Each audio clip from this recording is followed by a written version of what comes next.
मुद्यद्भानुसहस्रकोटिसदृशां केयूरहारोज्ज्वलाम् बिम्बोष्टिं स्मितदन्तपङ्क्तिरुचिराम् पीताम्बर अलङ्कृताम् विष्णु ब्रह्म सुरेन्द्र सेवित पदम् तत्स्वरूपां शिवाम् मीनाक्षि प्रणतोऽस्मि सन्ततमहं कारुण्यवारानिधिम् मुक्ताहार लसित किरीट रुचिरां पूर्णेन्दुवक्त्रप्रभाम् शिञ्जननुपर किङ्कणी मणिधराम् पद्मप्रभामाभासुरम् सर्वाभीष्टफलप्रदां गिरिसुतां वाणी रमासेविताम् मीनाक्षि प्रणतोऽस्मि सन्ततमहं कारुण्यवारानिधिम् श्रीविद्यां शिवभाम भागनिलयाम् ह्रीङ्कारमन्त्रोज्ज्वलाम् श्रीचक्राङ्कित बिन्दु मध्यवस्थिम् श्रीमत्सभानायकीम् श्रीमत्षण्मुख विघ्नराज जननीं जगन्मोहिनीम् मीनाक्षि प्रणतोऽस्मि सन्ततमहं कारुण्यवारानिधिम् श्रीमत्सुन्दर नायकीं भयहरं ज्ञानप्रदां निर्मलाम् श्यामाभां कमलासनार्चितपदं नारायणस्यानुजाम् वीणा वेणु मृदङ्गवाद्यरसिकाम् नानाविधाडम्बिकाम् मीनाक्ष्मी प्रणतोऽस्मि सन्ततमहं कारुण्यवारानिधिम् नानायोगी मुनीन्द्रहन्यवस्तिं नानार्थसिद्धिप्रदाम् नानापुष्पविराजितग्रीवङ्गलां नारायणानर्चितम् नादब्रह्ममयीं परात्परतरां नाना अर्थतत्त्वम्बिकाम् मीनाक्षिं प्रणतोऽस्मि सन्ततमहं कारुण्यवारानिधिम् मीनाक्षिं प्रणतोऽस्मि सन्ततमहं कारुण्यवारानिधिम्।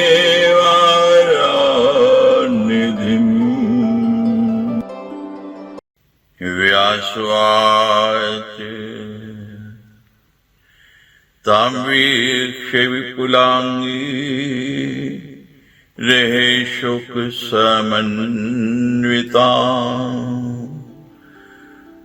अखण्डले प्रियं भारम् विस्मिश्य अब्रीतदा कथमत्रागता कान्ते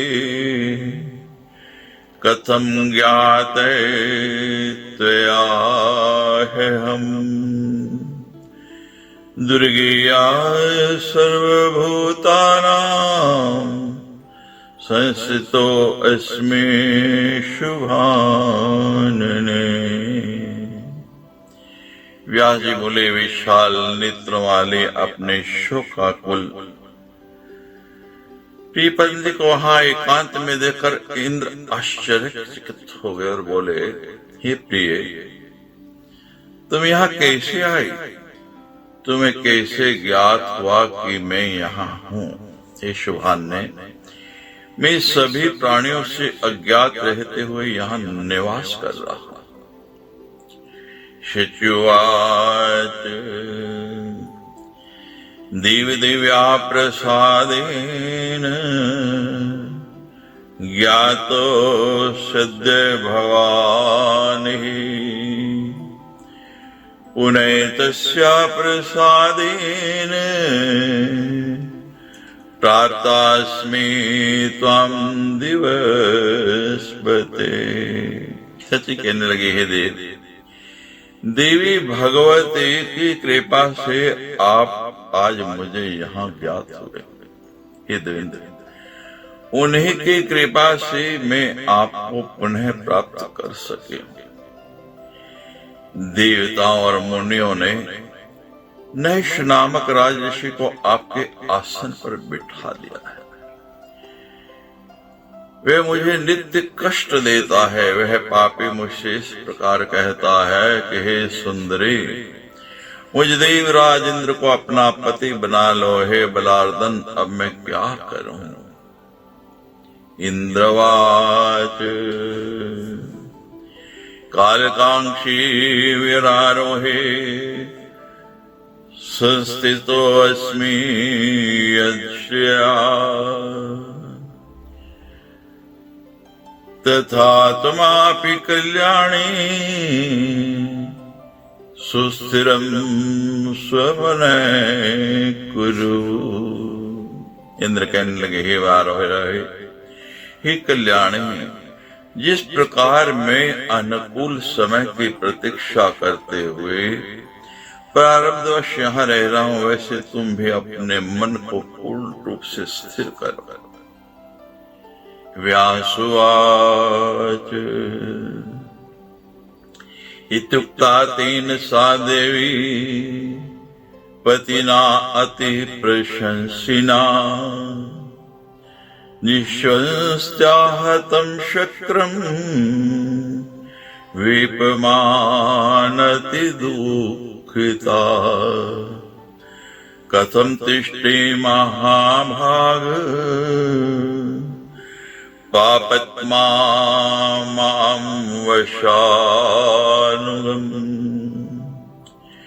करिष्यति मदोन्मत्तो वरदानेन गर्विते।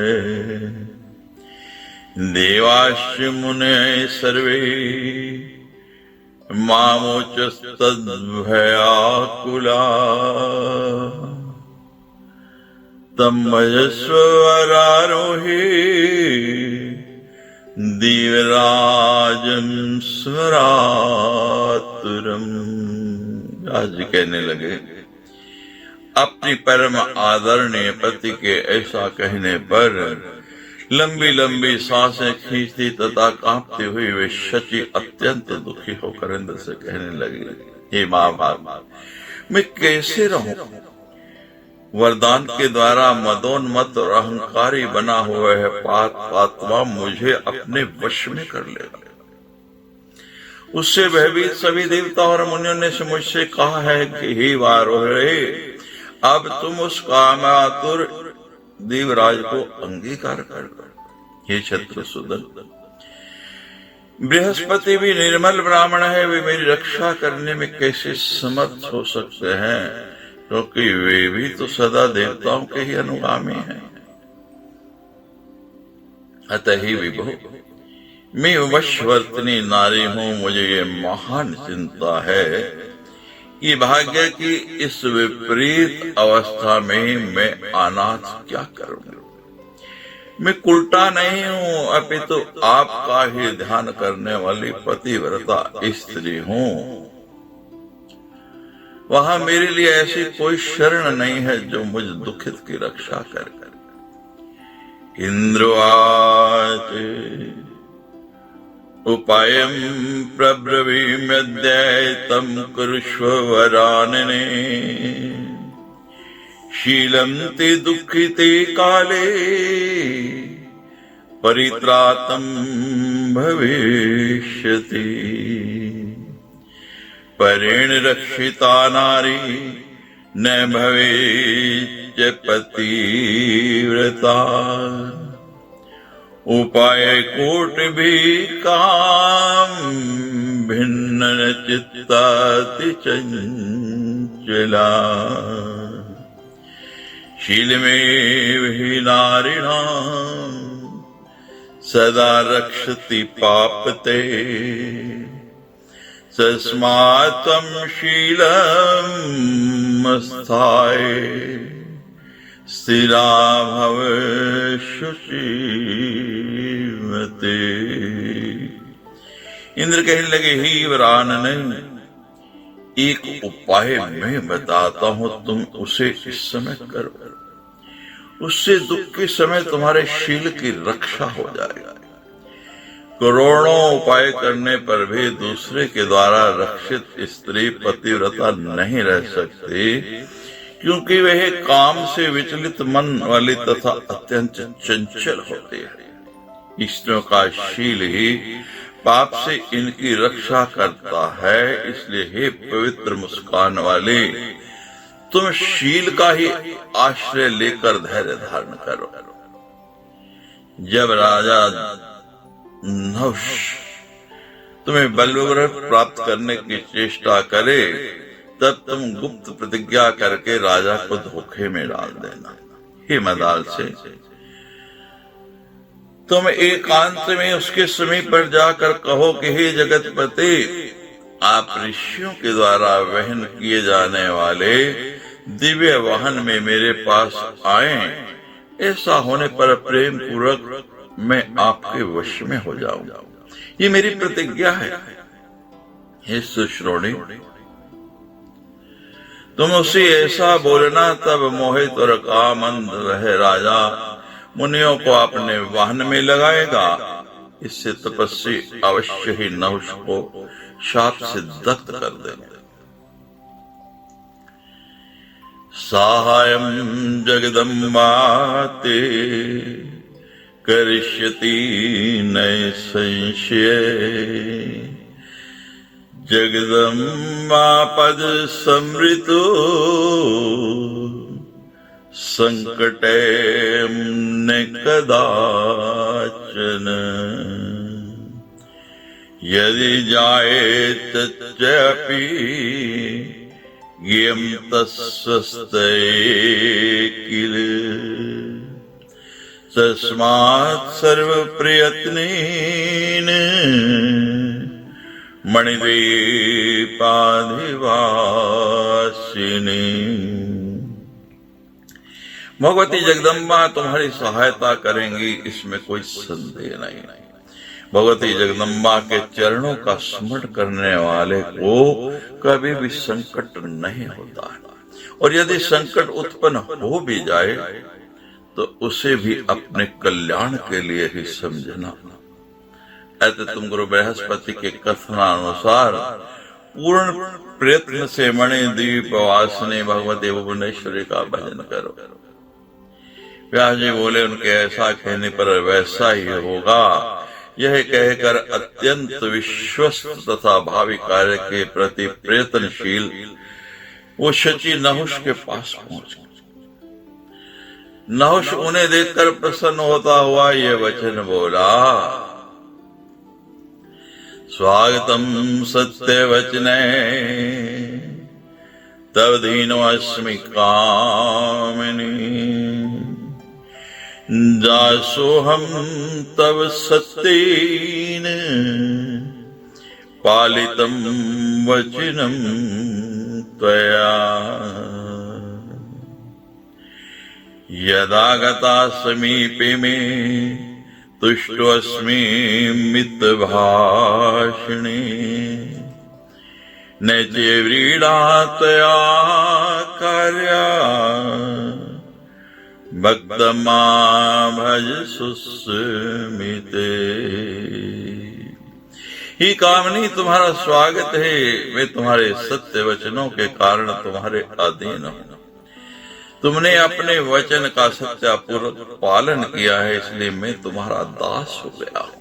हे मितभाषिणी, तुम जब मेरे समीप आ गई हो तो मैं संतुष्ट हो गया हूँ। तुम्हें अब लज्जा नहीं करनी चाहिए। ये सुंदर मुस्कान वाली, मुझे अनुरक्त को अंगीकार करो। हे विशाल नेत्रों वाले, अपना कार्य बताओ, मैं तुम्हारा प्रिय कार्य करूंगा। शची कहने लगी, हे कृत्रिम वासव, आपने मेरा संपूर्ण कार्य कर दिया है। हे देव, हे विभो, इस समय मेरे मन में एक अभिलाषा है, उसे आप सुने। हे कल्याण, मेरा मनोरथ पूर्ण कर दीजिए, इसके बाद मैं आपकी वशवर्तनी हो जाऊंगा। मैं बड़े उत्साह के साथ अपना मनोरथ कह रही हूं और आप उसा पूर्ण करने में पूर्णतः समर्थ हैं। नवश कहने लगा, हे चंद्रमुखी, तुम अपना कार्य बताओ, मैं तुम्हारा अभिलाषित कार्य करता हूं। हे शुभ्रू, यदि अलभ्य वस्तु होगी तो भी मैं तुम्हें दे दूंगा, मुझे बताओ। शची बोली, हे राजेंद्र, मैं कैसे बताऊं, मुझे आपका विश्वास नहीं है। शप्तम कुरु राजेंद्र यत् करोमि प्रियम तव, राजान सत्यवशो दुर्बला एव भूतले। हे राजेंद्र, आप शपथ लें कि मैं तुम्हारा प्रिय करूंगा, क्योंकि पृथ्वी तल पर सत्यवादी राजा दुर्लभ है। हे राजन, आपको सत्य से बंधा जानने के बाद ही मैं अपना अभिलाषित बताऊंगा। हे राजन, मेरी उस अभिलाषा को पूर्ण कर देने पर मैं सदा के लिए आपकी वशवर्तनी हो जाऊंगी। हमें तुराशंवे सत्य में तो दचो मम, नहुष उवाच अश्यमेव कर्तव्यं वचनं तव सुंदरी, शपामि सुकृतेनाहं यज्ञदान कृतेन वे। ही सुंदरी, मैं यज्ञदान आदि कृत्यों से संचित पुण्य की शपथ लेकर कहता हूं कि मैं तुम्हारे वचन का अवश्य पालन करूंगा। नहुष बोला, हे सुंदरी, मैं यज्ञ दान आदि कृत्यों से संचित पुण्य की शपथ लेकर कहता हूं कि मैं तुम्हारे वचन का अवश्य पालन करूंगा। सच बोले, इंद्र के वाहन अश्व, गज और रथ हैं। गरुड़ वासुदेवस्य यमस्य महिषे तथा, ऋषवै शंकरस्यापि ब्रह्मणो वरटापति। मयूर कार्तिकेयस्य गजास्य तुमूषके, इच्छामि अहं पूर्वं वै वाहनं तिसुराधिप। यन्न विष्णोर्रुद्रस्य न सुराणां निरक्षसाम्, वहन्तु त्वां महाराज मुने संशित व्रता, सर्वे शिविकया राजेन, तद्धि मम वाञ्छितम्। सर्वदेवाधिकं त्वां वै जानामि वसुधाधिप।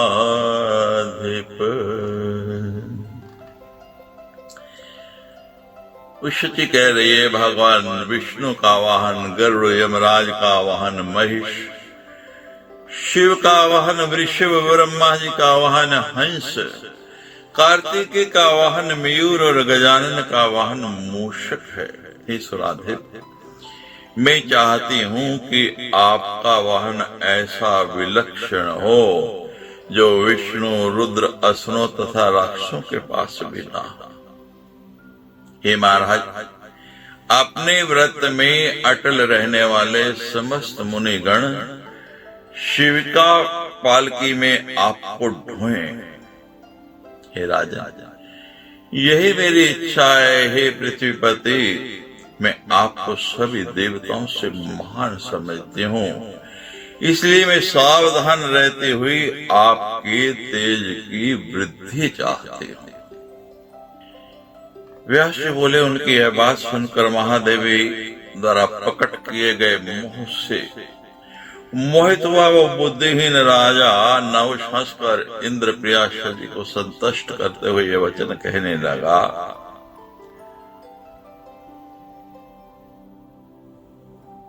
हे तलवांगी, तुमने सत्य कहा है। ये वाहन मुझे भी रुचिकर है। हे सुंदर केश पाश वाली, मैं तुम्हारे वचनों का सम्यक रूप से पालन करूंगा। नहल्प वीर्यो भवति वो वाहन कुरुते मुनि, अहमारोहि यानेन त्वामेष्यामि शुचि स्मते। सप्तर्षियो मां वक्ष्यन्ति सर्वे देवर्षय तथा। समर्थं त्रिषु लोकेषु ज्ञात्वा मां तपसाधिकम्। हे पवित्र मुस्कान वाले, जो अल्प पराक्रम वाला होता है वही ऋषियों को पालकी ढोने में नहीं लगा सकता। मैं तुम्हारी इच्छा के अनुसार वाहन पर आरूढ़ होकर तुम्हारे पास आऊंगा। मुझे तीनों लोकों में सबसे बड़ा तपस्वी और समर्थ जानकर सप्तऋषि तथा सभी देव ऋषि मेरा वहन करेंगे। व्यास जी बोले, ऐसा कहकर परम संतुष्ट उस नहिष ने उन इंद्रप्रिया शची को विदा किया। उसके बाद सभी मुनियों को बुलाकर वे कामातुर उनसे इस प्रकार कहने लगा, अहम इंद्रो भो विप्रा सर्वशक्ति समन्विते, कार्यमत्र प्रकुर्वन्तु भवन्तो विगतस्मया। इंद्रासनं मया प्राप्तं न इंद्राणे ममुपेति च, आकारिता च मामृते प्रेम पूर्वम् इदं वचै। मुनियानेन देवेन्द्र मामुपेहि सुराधिप,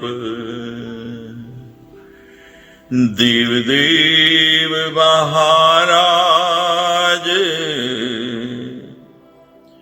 मत प्रियम कुरु मानद।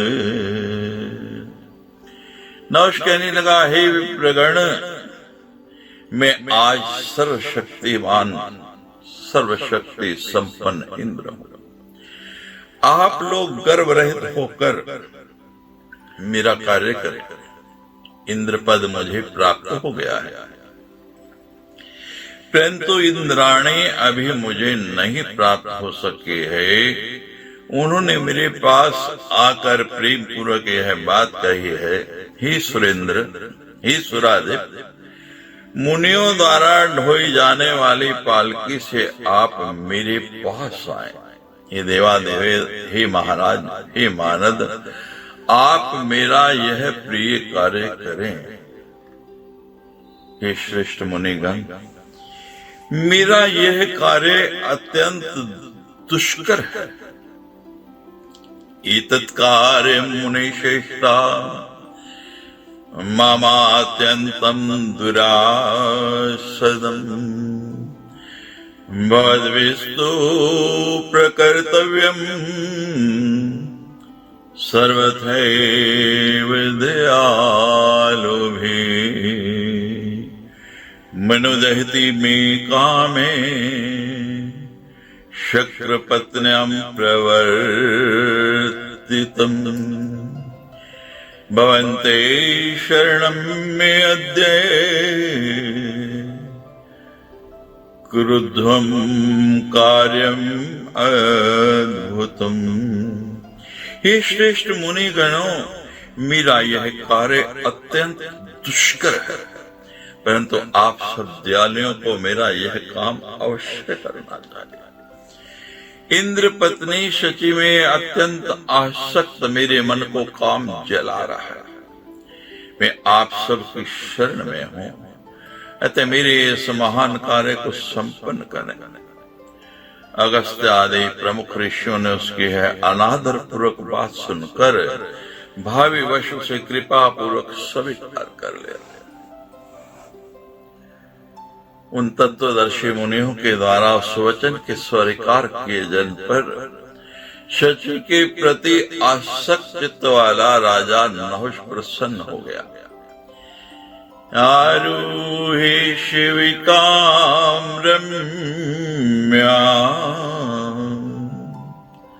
संस्थिते तुर्यान्विते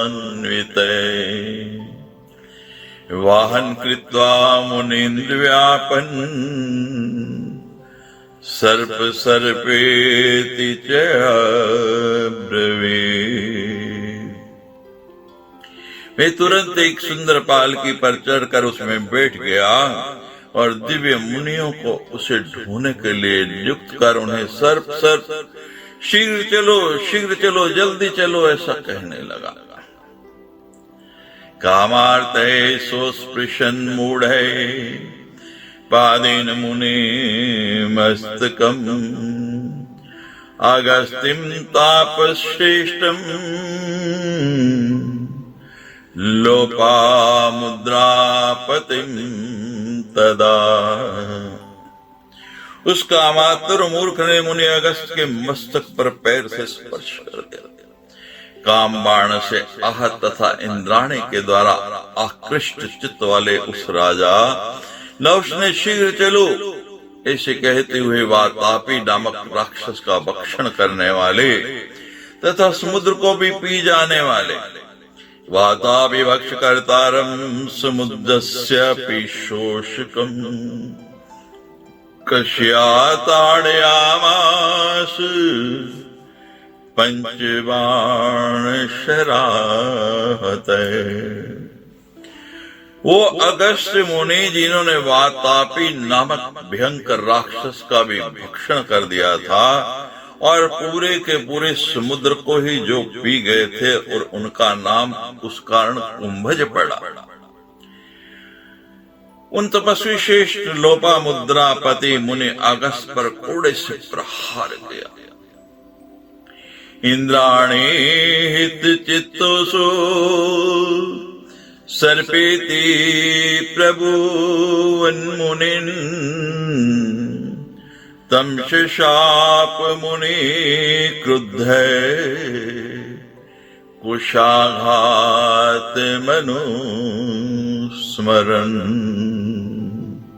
तब उस कोड़े के आघात का स्मरण करते हुए मुनि ने उसे ये शाप दे दिया, हे दुराचारी, तुम वन में भयंकर शरीर वाले सर्प हो जाओ, जहां तुम्हें हजारों वर्ष तक बहुत कष्ट भोगते हुए विचरण करना पड़ेगा और अपने प्रभाव से तुम पुनः स्वर्ग प्राप्त करोगे। युधिष्ठिर नाम वाले धर्मपुत्र का दर्शन कर और उनके मुख से अपने प्रश्नों के उत्तर सुनकर तुम अब तुम्हारी मुक्ति हो पाएगी। व्यास जी बोले, इस प्रकार शाप प्राप्त कर राजर्षि नहुष उन मुनिश्रेष्ठ की स्तुति करके अचानक स्वर्ग से गिर पड़ा और सर्प रूपधारी हो गया। तब बृहस्पति ने शीघ्रता पूर्वक मानसरोवर में जाकर इंद्र से सारा वृतांत विस्तार पूर्वक कहा। सर्गात पपात सहसा सर्प रूप धरो भवत बृहस्पतिस्ततो गत्वा तरसा मानसं प्रति इंद्रादे सर्ववृत्तान्तं कथयामास विस्तरात् तच्छ्रुत्वा मघवाराज्ञे स्वर्गात् प्रच्यवनादिकम्। राजा नहुष के स्वर्ग से पतन आदि की बात सुनकर के इंद्र बहुत प्रसन्न हो।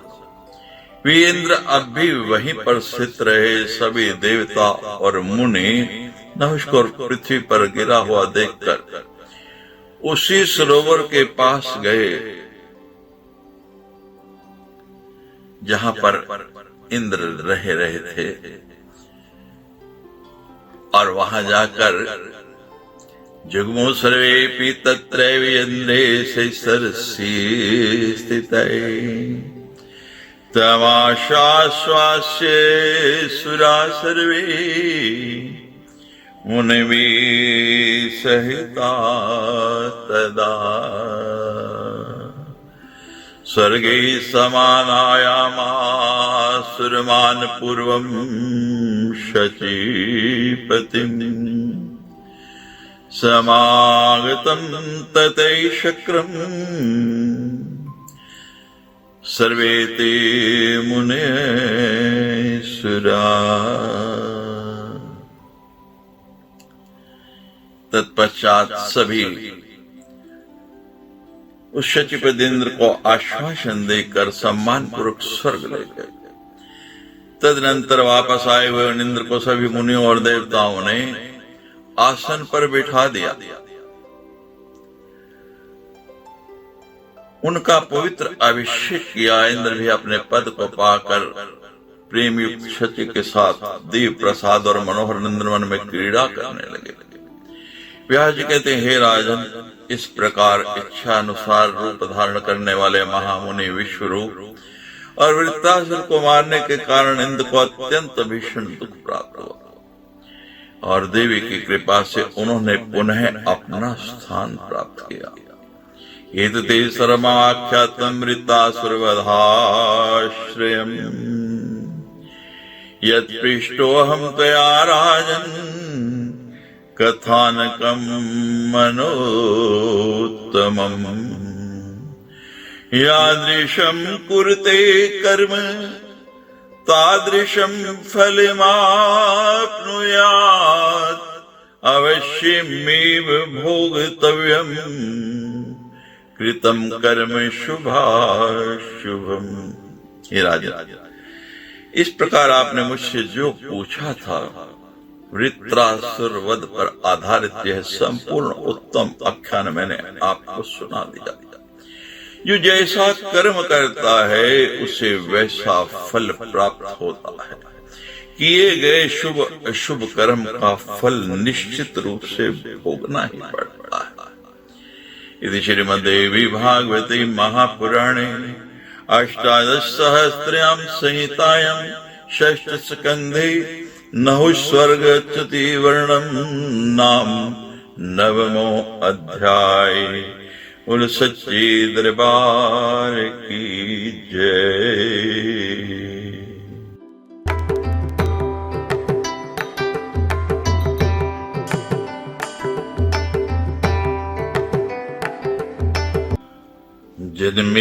जन्मेजयवाच कथितं चरितं ब्रह्मचक्रस्यामद्भुतकर्मणे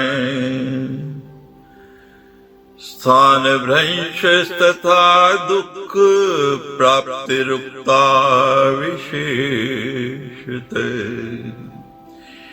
यत्र देवाधिदेव्याश्च महिमातीव वर्णिते संदेहोऽत्र ममाप्यस्ति यशक्रोऽपि महातपः। जन्मेजय कहते हैं, ब्राह्मण, अपने अद्भुत कर्म करने वाले इंद्र का आख्यान कहा। जिसमें उनके पदच्युत होने और दुख प्राप्त करने का विशेष रूप से वर्णन किया गया है, तथा जिसमें देवताओं की भी अधिश्वरी देवी भगवती की महिमा का विस्तार से वर्णन हुआ है। मुझे महान संदेह है कि महान तपस्वी इंद्र का देवाधिपति का पद प्राप्त होने पर भी दारुण दुख प्राप्त हुआ। सो यज्ञ करके उन्होंने अतिश्रेष्ठ स्थान प्राप्त किया और देवताओं के स्वामी का पद प्राप्त करके भी वे अपने स्थान से कैसे च्युत हो गए। हे दयानिधे, इन सब का कारण सम्यक रूप से बताई। हे मुनिश्रेष्ठ, आप सब कुछ जानने वाले और पुराणों के प्रवर्तक हैं। महापुरुषों के लिए आपने अपने श्रद्धालु शिष्यों से कुछ भी अकथ्य नहीं रखा है। इसलिए हे महाभाग, मेरे इस संदेह का निवारण कर दे। तमाति प्रसन्नात्मा यथा अनुक्रमम् उत्तरम्। व्यासवाच निमोधय निपतिश्रेष्ठ कारणं परम् अद्भुतम्। कर्मणस्तु त्रिधा प्रोक्ता गते तत्त्वविदां वरे। संचितं वर्तमानं च प्रारब्धम् इति भेदते। अनेक जन्म संजातम् प्राक्तन संचितम समृतम। सात्विकम राजसम कर्म तामसम त्रिविधम पुनः। व्यास जी बोले, हे नृपश्रेष्ठ, इसका अध्ययन अद्भुत कारण सुनो। शेष तत्व ज्ञानियों ने संचित, वर्तमान और प्रारब्ध के भेद से कर्म की 3 गतियां बताई हैं। अनेक जन्मों का संचित प्राक्तन कर्म संचित कर्म कहा गया है। फिर वे कर्म भी सात्विक, राजस और तामस 3 प्रकार के बताए गए। शुभमापे शुभम संचितम बहुकालिकम अवश्यमेव भोक्तव्यम। सुकृतम दुष्कृतम तथा जन्म जन्मनि जीवानां संचितानां च कर्मणां निशेषस्तु क्षयो न भूतकल्पकोटिशतैरपि। हे राजन, बहुत समय के संचित शुभ या अशुभ कर्म पुण्य या पाप के रूप में अवश्य ही भोगने पड़ते हैं। जीवों के प्रत्येक जन्म के संचित कर्म बिना भोग किए करोड़ों कल्पों में भी नष्ट नहीं हो सकते। क्रियमाणं च यत् कर्म वर्तमानं तदुच्यते। देहं प्राप्य शुभं वापि ह्यशुभं वा समाचरेत्। संचितानां पुनर्मध्यात् समाहृत्य क्रियान् किल। देहारम्भे च समये काले प्रेर्यतीव तत्। जो कर्म किया जा रहा है उसे वर्तमान कहा जा सकता है।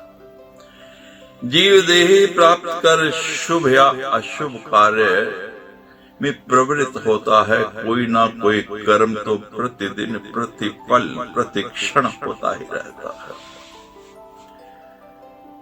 या शुभ होगा और या अशुभ होगा।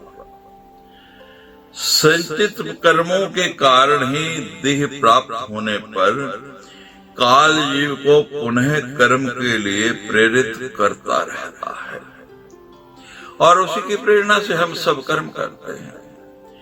प्रारब्धम कर्मम विज्ञेयम भोगाद शिक्षया समृतये प्राणे भी खलु भोगतव्यम प्रारब्धम नात्र संशय।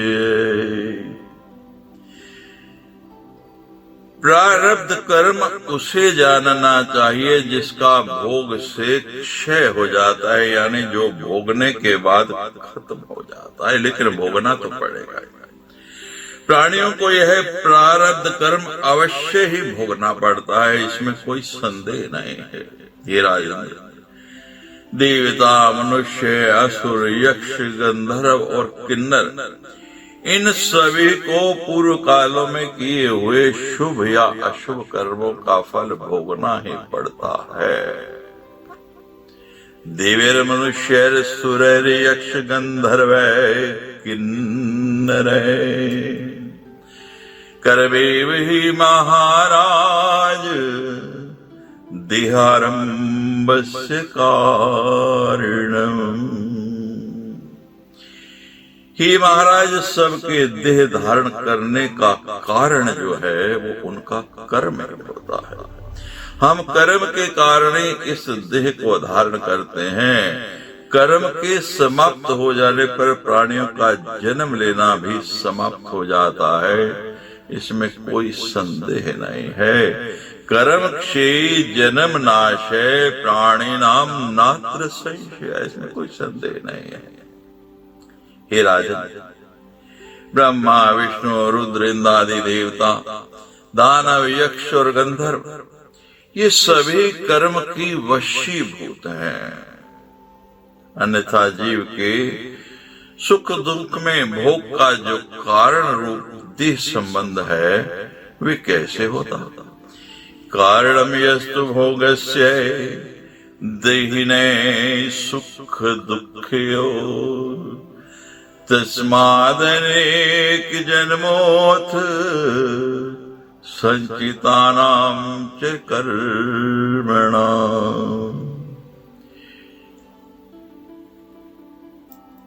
इसलिए किसी काल विपाक के योग से यथा समय अनेक जन्मों से किए हुए संचित कर्मों का प्रभाव प्रकट हो जाता है। उसी प्रारब्ध कर्म के वश में होकर ही मनुष्य पुण्य या पाप जो कुछ भी करता है उसे करना ही करता है। उसी प्रकार मनुष्य की तरह ही देवता आदि भी यही कर्म करते हैं। पापम करोति मुनये तथा देवदेयो पीछे तथा नारायणो राजन नरस्य धर्म जावो। जातो कृष्ण अर्जुनो कामं मंशो नारायणस्य तो पुराण पीठिकेयं मुनि भी परिकीर्तिता। हे राजन, भगवान विष्णु के अंश से धर्मपुत्र और नर नारायण ही कृष्ण और अर्जुन के रूप में प्रकट हुए। मुनियों के द्वारा इस पौराणिक आख्यान का विवेचन किया गया है। जो अधिक वैभवशाली होता है उसे देवांश जानना चाहिए।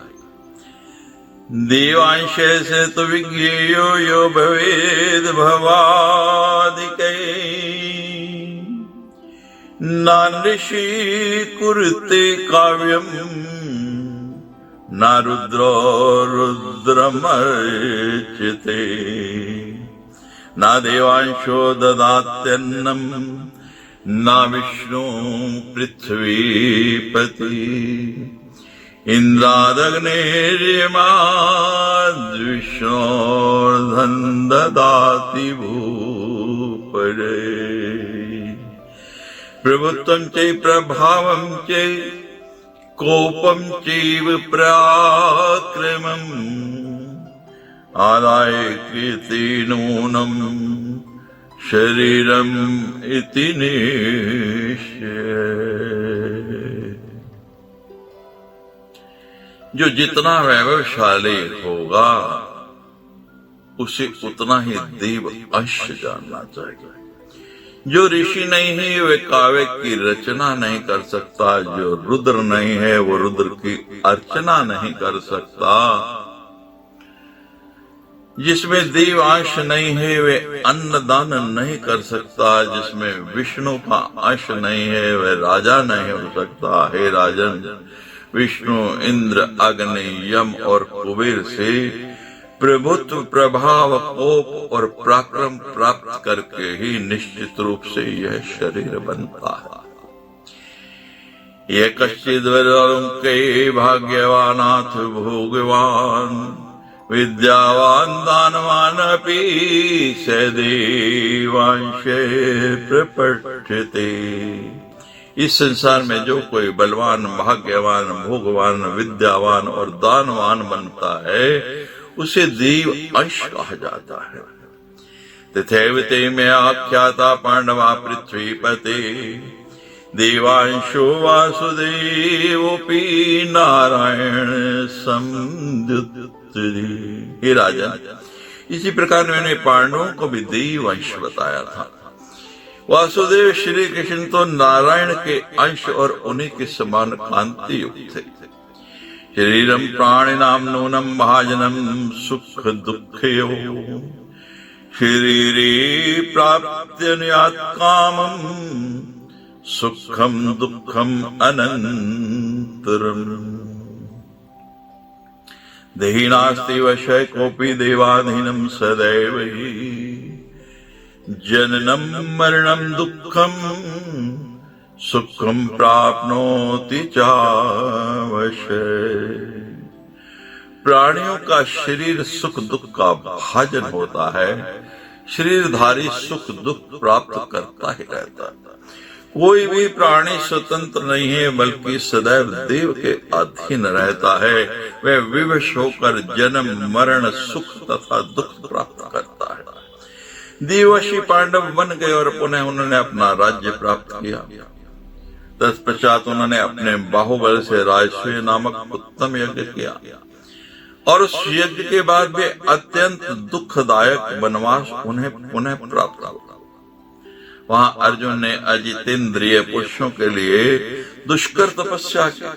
तब उस तपस्या से संतुष्ट होकर देवताओं ने उन्हें कल्याणकारी वरदान दिया।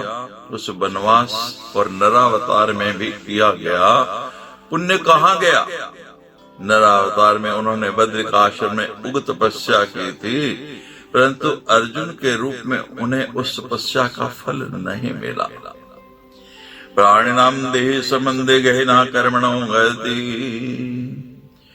दुर्गया सरथा देवीर्मानवानां तु का कथा। प्राणियों के देह संबंधी कर्मों की गति अत्यंत गहन है। यह देवताओं के लिए भी दुर्गय है, तो मनुष्यों की तो बात ही क्या है। वासुदेव भी संजाते कारागारे अति संकटे नीति सो वसुदेवेन नंद गोपस्य गोकुलम। एकादशैव वर्षाणि संस्थितै तत्र भारत पुनः श्रीमथुरां गत्वा जगान उग्रसुतं बलात् मोचयामास पितरो बंधनात् वृष दुःखितो उग्रसेन च राजनांचकार मथुरापुरे जगाम द्वारवत्यम से मिलेच्छ राज भयात् पुने सर्वं भावी वशात् कृष्ण कृतवान् पौरुषम महत्। वसुदेव श्री कृष्ण भी अत्यंत संकटमय कारागार में उत्पन्न हुए और वसुदेव के द्वारा गोकुल में नंद गोप के घर ले जाए गए। हे भारत, वे वहां 11 वर्ष तक रहे और पुनः मथुरा जाकर उन्होंने बलपूर्वक उग्रसेन के पुत्र कंस का वध किया। तदनंतर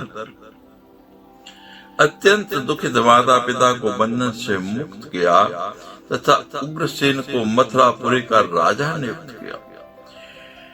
पुनः भी मलेच्छराज काली यवन के वह से द्वारका चले गए।